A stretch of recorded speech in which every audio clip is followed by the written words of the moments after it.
Hello guys, जय भारत। पिछले lecture में हम बात कर रहे थे फ्री रेडिकल के ऊपर बेस्ड कुछ रिएक्शंस के बारे में, जैसे Wurtz reaction, Wurtz Fittig reaction, Frankland reaction और उल्मान रिएक्शन, ये हमने पढ़ा। आज हम बात करने वाले हैं फ्री रेडिकल के ऊपर बेस्ड एक नई reaction, that is Kolbe electrolysis. और कोल्बे इलेक्ट्रोलिसिस लगा देना 5 स्टार। 5 स्टार बहुत इंपॉर्टेंट रिएक्शन है, ये बहुत ज्यादा इंपॉर्टेंट रिएक्शन है, ये 5 स्टार लगा देना। पहली बात तो 5 स्टार लगा देना। अब समझो क्या होता है इसमें, इस रिएक्शन में नाम से समझ में आ रहा है इलेक्ट्रोलिसिस मतलब सॉल्यूशन बनाएंगे, सॉल्यूशन बना के हम क्या करेंगे, कैथोड और एनोड बना के इलेक्ट्रिसिटी प्रोवाइड करेंगे। थोड़ा सा आपने शायद अपनी जूनियर क्लासेस में ये नाम तो सुना होगा, इलेक्ट्रोलिसिस पढ़ा होगा जरूर। चलो कोई ना, समझते हैं, समझेंगे। सोडियम या पोटेशियम सोल्ट ऑफ, सोडियम या potassium salt of carboxylic acid हम लेंगे, उसका सॉल्यूशन बना लेंगे। सॉल्यूशन में जैसे ही इलेक्ट्रिसिटी प्रोवाइड करेंगे, कैथोड और एनोड पे प्रोडक्ट्स मिलेंगे। आ रही बात समझ में? कैथोड पे हमें मिलेगी हाइड्रोजन गैस, एनोड पे हमें मिलेगा CO2 और एल्केन। चलो समझते हैं कैसे होगा, वो सब समझते हैं।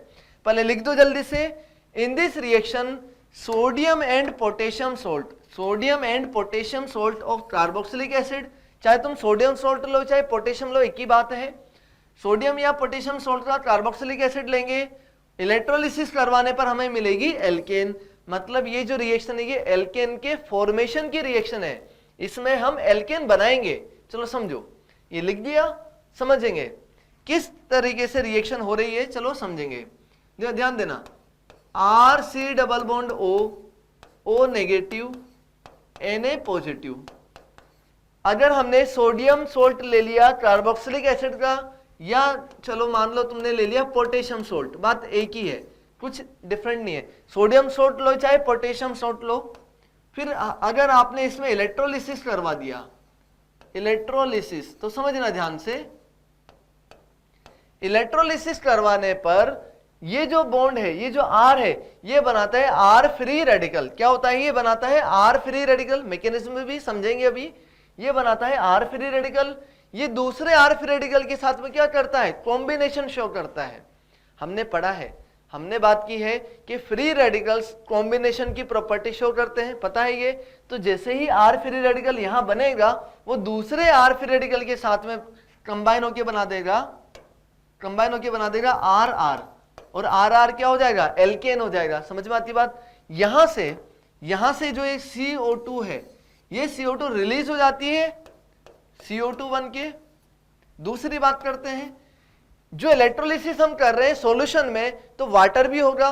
वाटर से जो है यहां पर हाइड्रोजन गैस रिलीज होती है, वाटर से हाइड्रोजन गैस रिलीज होती है। क्लियर चीज? अब यहां पर एक और बात होती है कि वाटर में जो OH माइनस होता है वो Na प्लस के साथ में NaOH बना देता है, NaOH भी बनता है। मतलब यहां पर ध्यान देना, यहां पर ध्यान देना, 1 2 3 तीन गैसियस प्रोडक्ट्स मिलते हैं, तीन गैसियस प्रोडक्ट्स मिलते हैं। एल्केन क्या होती है, जैसे इथेन, प्रोपेन, ब्यूटेन, ये गैसियस प्रोडक्ट होता है, गैस होती है।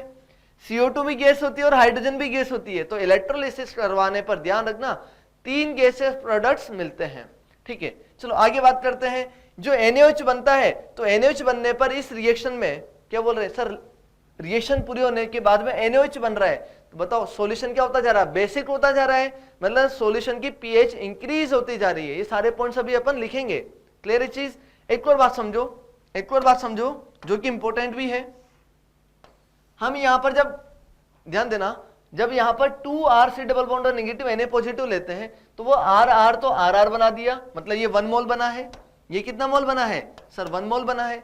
लेकिन यहां से CO2 कितने मोल रिलीज होगी सर? अगर एक R होता ना, एक ही होता, तो 1 मोल CO2 रिलीज होती। हमने तो 2 मोल लिया है, तो 2 मोल CO2 रिलीज होगी। मतलब इंपॉर्टेंट बात क्या है, इंपॉर्टेंट बात है कि RR जो एल्केन होती है, तो यहां लिख देते हैं RR/CO2। अगर कोई मोलर रेशियो इनसे पूछता है तो क्या आएगा, 1:2 का रेशियो यहां पर होता है। अगर 1 मोल एल्केन बन रही है तो 2 मोल CO2 गैस रिलीज होती है। समझ में आ रही बात? हाइड्रोजन तो सर 1 मोल ही रिलीज होगी, हाइड्रोजन जो है 1 मोल रिलीज होती है, ये भी लिख दो। चलो इसे भी समझेंगे अभी आगे, लिख दो इसे। हो जाएगा। ये आगे समझेंगे ये कैसे लिखा वो भी आपको समझ में आ जाएगा, पूरी मैकेनिज्म भी समझ में आ जाएगी। ये लिख दो जल्दी से। और ये 5 स्टार मैंने पहले ही लगा दिया है, बहुत इंपॉर्टेंट है। चलो आगे बढ़ते हैं। अब बात करते हैं इसकी मैकेनिज्म की। तो मैकेनिज्म कैसे होती है समझना। पहले हम बात करते हैं इलेक्ट्रोलिसिस किस तरीके से करवाया जाता है। तो हम क्या करते हैं, एक सॉल्यूशन बनाते हैं। सॉल्यूशन बनाते हैं, सॉल्यूशन में हम करते हैं एनोड और कैथोड। सॉल्यूशन में हम एनोड और कैथोड रखते हैं, इनको वायर से जोड़ देते हैं। वायर से जोड़ देते हैं, समझना ध्यान से। अगर मैंने इसे एनोड बोला, अगर मैंने इसे एनोड बोला तो एनोड क्या होता है, पॉजिटिव। तो यहां पर हम लगा देंगे पॉजिटिव टर्मिनल बैटरी का। कैथोड होता है नेगेटिव। कैथोड के लिए हम क्या कर रहे हैं, बैटरी का नेगेटिव टर्मिनल कैथोड से जोड़ देते हैं। पॉजिटिव टर्मिनल बैटरी का एनोड से जोड़ देंगे, नेगेटिव टर्मिनल कैथोड से जोड़ देंगे। इस तरीके से पूरा सेटअप हो जाता है। सॉल्यूशन में हमारे पास क्या क्या है सर, सॉल्यूशन में है RC डबल बॉन्ड और नेगेटिव, Na पॉजिटिव। यही है, क्योंकि आयन के रूप में ब्रेक हो जाएगा तो ये RC डबल बॉन्ड नेगेटिव बनाएगा, Na पॉजिटिव भी बनाएगा। और सॉल्यूशन में क्या प्रेजेंट है सर, सॉल्यूशन में वाटर भी प्रेजेंट है, वाटर भी सॉल्यूशन में प्रेजेंट है। आ जाओ, अब क्या होगा सर, जैसे ही इलेक्ट्रिसिटी प्रोवाइड करेंगे, नेगेटिव वाला जो है सोल्ट का जो नेगेटिव पार्ट है वो तो पॉजिटिव टर्मिनल की तरफ शिफ्ट होना चाहेगा, वो इधर जाएगा। और पॉजिटिव वाला जो है वो इधर कैथोड की तरफ जाना चाहेगा। ऐसे ही होगा, जो पॉजिटिव आयन है वो कैथोड की तरफ जाएगा, नेगेटिव आयन जो है वो एनोड की तरफ जाएगा। तो समझना ध्यान से। अब मैं बात करता हूं मैकेनिज्म की, मैं बात करता हूं मैकेनिज्म की, मैकेनिज्म की। अच्छा, किसी ने डायग्राम नहीं बनाया है तो डायग्राम बना लो, बना लिया सभी ने। मैं आगे बढ़ता हूं, आगे बढ़ता हूं, बात करता हूं मैकेनिज्म की। मैकेनिज्म में मैं बात कर रहा हूं एनोड और कैथोड, एनोड और कैथोड। तो बताओ जल्दी से, आपको क्या याद है, एनोड पे ऑक्सीडेशन होता है कि रिडक्शन होता है। बच्चे बोल रहे हैं सर ऑक्सीडेशन होता है। चलो मान लेते हैं तुम्हारी बात, एनोड पे ऑक्सीडेशन होता है, कैथोड पे होता है रिडक्शन, कैथोड पे होता है रिडक्शन। अच्छा, आगे बात करते हैं, आगे समझते हैं इसे।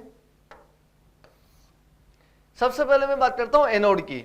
एनोड पे क्या हो रहा है, ऑक्सीडेशन हो रहा है। और ऑक्सीडेशन किसका होगा सर, जो नेगेटिव पार्ट एनोड की तरफ जा रहा उसका होगा। तो ध्यान देना, RC double bond O negative, अगर इसका ऑक्सीडेशन होगा तो क्या होता है, ऑक्सीडेशन मतलब इलेक्ट्रॉन का रिलीज होना, रिडक्शन मतलब इलेक्ट्रॉन का एक्सेप्ट करना। तो यहां पर इलेक्ट्रॉन भागेंगे, एनोड गुस्सा होगा, एनोड गुस्सा होगा तो वहां पर ऑक्सीडेशन होगा। ऑक्सीडेशन कैसे होगा, इलेक्ट्रॉन भागेंगे, एनोड के नाराज होने पर इलेक्ट्रॉन्स भागेंगे, वहां से आएगा ऑक्सीजन के ऊपर फ्री रेडिकल प्लस एक इलेक्ट्रॉन। बना लो जल्दी से, एक इलेक्ट्रॉन, यही होगा। समझना आगे, आगे फिर से समझेंगे। RC double bond of free radical और इलेक्ट्रॉन, अगर मैंने ये दो लिए होते, अगर मैंने दो मोल लिए होते तो क्या बनता sir, 2 mole RC double bond of negative बनता और 2 मोल इलेक्ट्रॉन्स रिलीज होते हैं, यही होता, ऐसे ही होगा।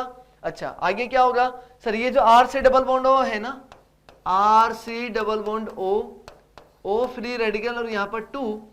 तो ध्यान देना, ध्यान देना, जब कभी भी बता रहा हूं मैं, ऑक्सीजन के ऊपर आएगा फ्री रेडिकल और तुम्हें यहां दिख रहा है CO2, दिख रहा है CO2। Sir CO2 gaseous product है और अच्छा लिविंग ग्रुप भी है। तो जब भी ऐसा होगा तो क्या होगा, ये R और कार्बन, कार्बन का जो बॉन्ड होता है, R मतलब क्या है, कार्बन ही है ये, इस बॉन्ड का होमोलिटिक ब्रेक होगा। यहां पर भी अपने इलेक्ट्रॉन्स, कार्बन अपने इलेक्ट्रॉन खींच लेगा इधर और R अपने इलेक्ट्रॉन खींच लेगा इधर। तो यहां पर क्या होगा, होमोलिटिक ब्रेक होने पर एक इलेक्ट्रॉन R के पास, एक इलेक्ट्रॉन कार्बन के पास। समझ में आ रही बात। अब ध्यान देना, ये इलेक्ट्रॉन और ये इलेक्ट्रॉन मिलकर क्या बना देंगे, डबल बॉन्ड बना देंगे और R के ऊपर रह जाएगा फ्री रेडिकल। तो ये बनेगा 2R free radical plus CO2 कितने रिलीज हो रही है सर, 2 CO2 रिलीज होगी।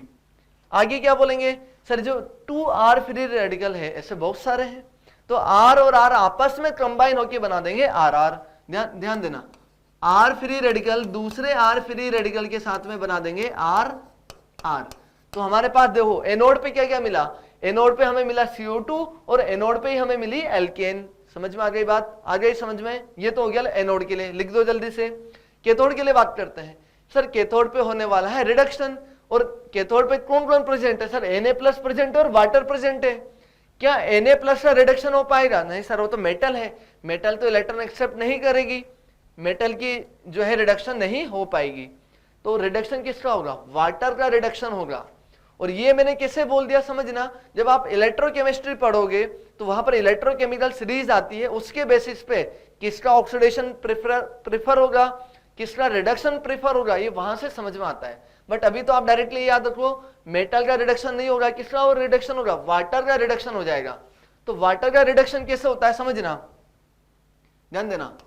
जो वाटर है H2O, वो ब्रेक होता है H+ प्लस OH- के रूप में, ऐसे ही होता है।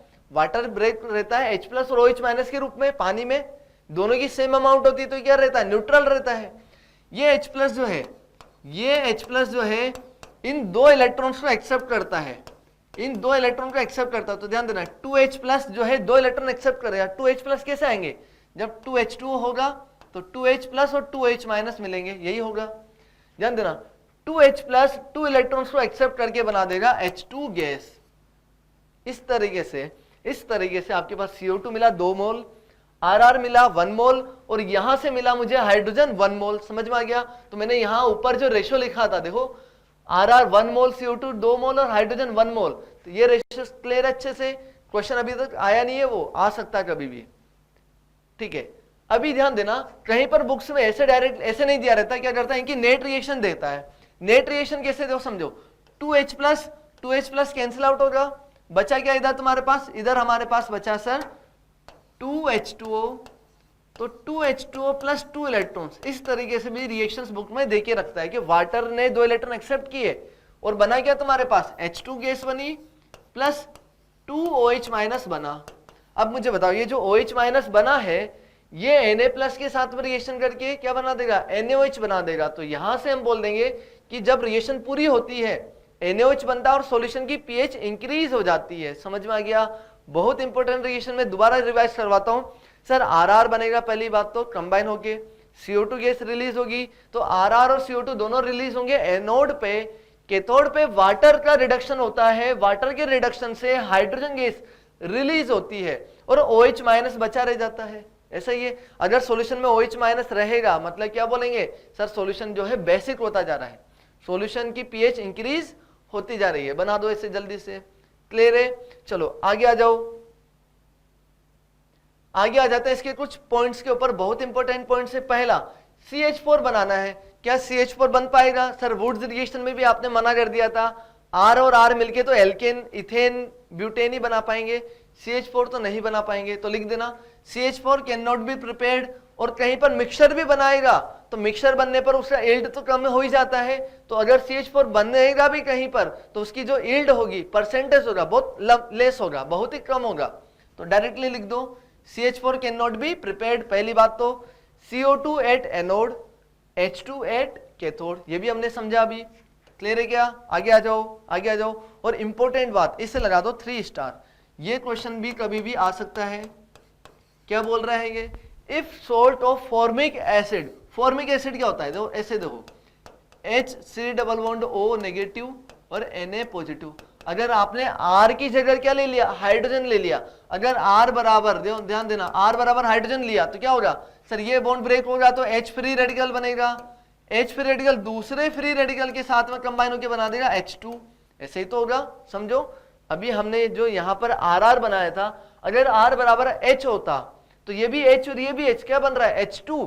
उस केस में एनोड पे भी हाइड्रोजन गैस मिल रही है, कैथोड पे भी हाइड्रोजन गैस मिल रही है। ये बच्चे याद नहीं करते, बच्चे तो रट लेते हैं कि कैथोड पे क्या मिल रहा है, एनोड पे क्या मिल रहा है। लेकिन अगर हमने फॉर्मिक एसिड ले लिया, अगर हमने फॉर्मिक एसिड का सोल्ट ले लिया, तब फिर एल्केन नहीं मिलेगी। सर कैथोड पे और एनोड पे दोनों पे हाइड्रोजन गैस मिलेगी और हमारे पास एनोड पे CO2 गैस मिलेगी। क्लियर है क्या? 3 स्टार लगा देना। आगे बात करते हैं। Due to formation of NaOH, due to formation of NaOH pH of the solution increases. ये भी समझ में आ गया।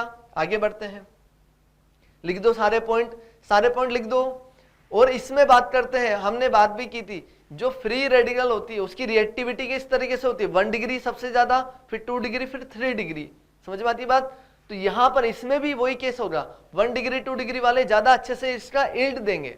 लिख दो इसे भी, जल्दी से लिख दो। चलो आगे बढ़ते हैं, अब इसके ऊपर अपन बात करते हैं कुछ इंपॉर्टेंट क्वेश्चंस की।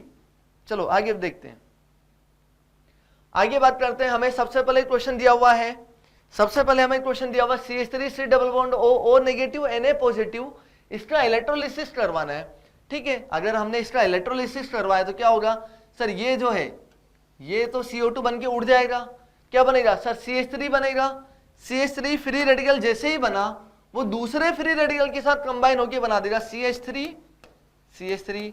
तो मैं केवल बात कर रहा हूं मेजर प्रोडक्ट की, हो जाएगा, ये हो जाएगा। आगे बढ़ते हैं, आगे यहां पर देखेंगे सर, अब हमने यहां पर क्या दो डिफरेंट टाइप के सोर्ट्स लिए और उनका इलेक्ट्रोलिसिस करवाया। ये मैंने क्या कर दिया, इलेक्ट्रोलिसिस लिखा हुआ है, दो डिफरेंट टाइप के मैंने सोर्ट्स ले लिए, इलेक्ट्रोलिसिस करवाए, कोई दिक्कत नहीं है सर। यहां से एक फ्री रेडिकल मिलेगा, यहां से एक फ्री रेडिकल मिलेगा, CO2 तो ये भी रिलीज हो जाएगी, CO2 ये भी रिलीज हो जाएगी। जो समझना कितने प्रोडक्ट्स बनेंगे सर, ऐसा आपने पहले भी बताया हुआ है कि जब ये फ्री रेडिकल खुद के साथ कंबाइन होगा तो एक प्रोडक्ट बनेगा CH3, एक तो ये बन गया। दूसरी बात सर, ये जब इथाइल वाला फ्री रेडिकल ये इसी के साथ में कंबाइन होगा, इसके जैसे दूसरे मॉलिक्यूल के साथ में कंबाइन होगा तो ये बनाएगा C2H5। आई होप कि समझ में आ रहा है। ये फ्री रेडिकल के रूप में ये समझना बहुत इजी है, डिफरेंट है ही नहीं, डिफिकल्ट है ही नहीं है, ध्यान देना। एक केस तो हमने बना दिया, इसका इसी के साथ में बना दिया ये, फिर बोला इसका इसी के साथ में कॉम्बिनेशन, ये वाला प्रोडक्ट बन गया। अब क्या बोलेंगे सर, ये CH3 फ्री रेडिकल इस C2H5 फ्री रेडिकल के साथ में कंबाइन हो जाएगा, एक और नया प्रोडक्ट बनेगा और वो प्रोडक्ट बनेगा हमारे पास CH3 C2H5। वो दिक्कत है क्या सर, ये बन गया इथेन, ये बन गया प्रोपेन और ये बन गया हमारे पास ब्यूटेन, हो जाएगा। 4 कार्बन है तो ब्यूटेन बन जाएगा। इस तरीके से यहां पर हमें मिक्सचर ऑफ एल्केन्स मिलेंगे। चलो आगे देखते हैं, आगे देखते हैं साथ के साथ में और क्या क्या मिल रहा है। अगर साथ के साथ में कोई और पूछे तो सर यहां से CO2, यहां से भी CO2, हाइड्रोजन भी मिल रही है और NaOH भी मिल रहा है। ठीक है, आगे बढ़ते हैं, आगे बढ़ते हैं। अब यहां पर क्या हो रहा है सर, यहां पर जब ये रिलीज होगा तो CO2 रिलीज होगा, यहां पर फ्री रेडिकल बनेगा, CO2 रिलीज हुआ तो फ्री रेडिकल बनेगा। मुझे बताओ, हमने क्या ऐसा पढ़ा था कि अगर एक ही मॉलिक्यूल में बाई रेडिकल बन जाता है तो बाई रेडिकल इंट्रामोलिकुलर रिएक्शन करता है, पढ़ा था सर। बाई रेडिकल जो है इंट्रामोलिकुलर रिएक्शन शो करता है, तो ये क्या हो जाएगा, ध्यान देना, ये इस तरीके से हो जाएगा। यहां तो हाइड्रोजन, ये तो हो जाएगा हाइड्रोजन, और ये जो है ये दोनों आपस में बॉन्ड बना देंगे, तो ये जो बॉन्ड बनेगा इसका और इसका बॉन्ड बनके यहां पर क्या बन जाएगा, ऐसा। तो ये क्या है, हाइड्रोजन है ना, इसे मैं चाहूं तो ऐसे बोल दूं ना यार, ये क्या है CH ट्रिपल बॉन्ड CH, यही है ये CH triple bond CH, ethyne बन जाएगा, बना दो इसे, इथाइन बन जाएगा, हो जाएगा ये। आगे बढ़ते हैं, और ये क्या होता है सर, ये जो सिस है ये होती है मैलेइक, क्या होती है मैलेइक, तो ये बोल देना मैलेइक एसिड का सोल्ट है, ये लिख देना salt of maleic acid, salt of maleic acid. हमने मैलेइक और फ्यूमेरिक पढ़ा था, सिस वाले फॉर्म को बोला जाता है मैलेइक और ट्रांस वाले फॉर्म को बोला जाता है फ्यूमेरिक। अब तुम इसमें चाहे सिस लो चाहे ट्रांस लो, दोनों केस में बनने वाली एल्कीन ही है। क्यों, क्योंकि ट्रांस लोगे तो भी CO2 तो रिलीज होगा, फ्री रेडिकल दोनों के कार्बन पे बनेगा, तब भी तुम्हारे पास इथाइन ही बनेगा। बना के बताओ, समझ में आ गया। देखो समझो, ऐसा मैं बोल रहा हूं, अगर हमने ऐसा लिया C double bond O negative Na positive और ये ले लिया C double bond O negative Na positive, समझना ये हाइड्रोजन और ये हाइड्रोजन, हमने देखा था ये तो था सिस वाला फॉर्म को हम बोलते हैं मैलेइक एसिड, ट्रांस वाले को हम बोलते हैं फ्यूमेरिक एसिड, ये है फ्यूमेरिक, तो हम बोलते हैं सोल्ट ऑफ फ्यूमेरिक एसिड। तो सर यहां से CO2 रिलीज होगी तो यहां पर फ्री रेडिकल बनेगा, ये रिलीज हुआ, ये रिलीज होगा तो यहां फ्री रेडिकल बनेगा, फ्री रेडिकल आपस में कंबाइन होकर क्या बना देंगे, डबल एक बॉन्ड और बना देंगे, वो यही तो बनेगा इथाइन। तो फ्यूमेरिक एसिड लो चाहे मैलिक एसिड लो, दोनों केस में इथाइन ही बनेगा। क्लियर है क्या, अच्छे से क्लियर है। चलो आगे देखते हैं, ये वाला क्वेश्चन दिया हुआ है, पहले इसे लिख दो, मैं हटा रहा हूं इसे, ये मैं हटा रहा हूं। अब आ जाओ इस वाले क्वेश्चन पे हम क्या देखेंगे सर, इस वाले क्वेश्चन में सबसे पहले इस वाले क्वेश्चन में सबसे पहले यहां भी फ्री रेडिकल बनेगा, यहां भी फ्री रेडिकल बनेगा। कैसे दो, इलेक्ट्रोलिसिस होने पे ये हटा तो फ्री रेडिकल बना, ये हटा तो फ्री रेडिकल बना।